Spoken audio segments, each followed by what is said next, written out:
Giovedì 12 marzo, giorno di reclusione numero 3, diario di bordo.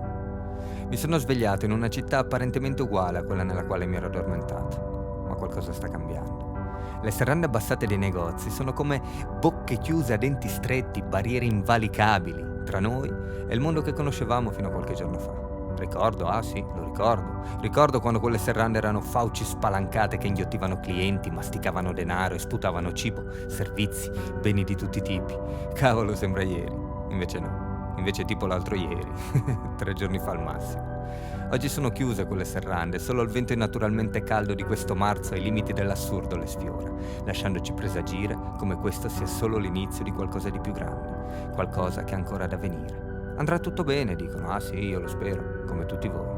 L'unica cosa che so, per ora, è che mi sono svegliato in una città diversa da quella nella quale mi ero addormentato.